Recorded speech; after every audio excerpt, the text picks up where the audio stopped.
Hi, it's Miss Christie.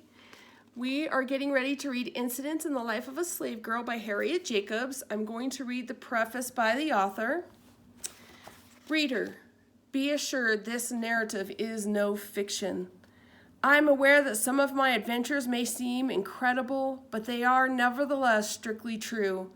I have not exaggerated the wrongs inflicted by slavery. On the contrary, my descriptions fall far short of the facts.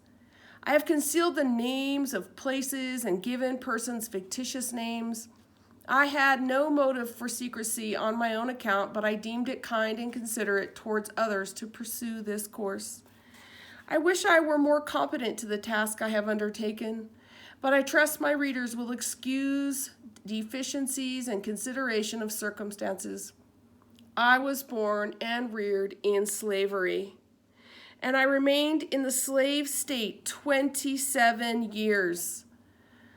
Since I have been at the North, it has been necessary for me to work diligently for my own support and the education of my children.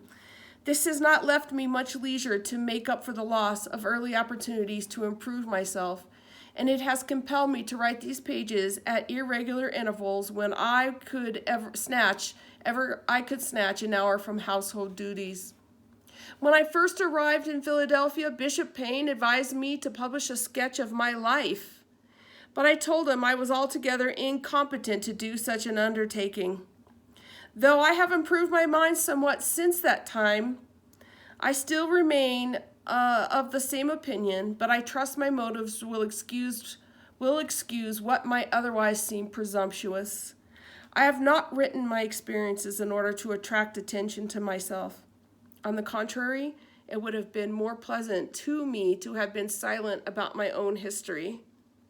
Neither do I care to excite sympathy for my own sufferings, but I do earnestly desire to arouse the women of the North to a realizing sensation of the condition of 2 millions of women at the South, still in bondage, suffering what I suffered, and most of them far worse.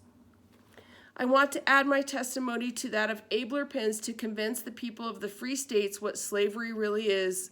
Only by experience can anyone realize how deep and dark and foul is that pit of abominations. May the blessings of God rest on this imperfect effort in behalf of my persecuted people. This is the preface by the author for Incidents in the Life of a Slave Girl.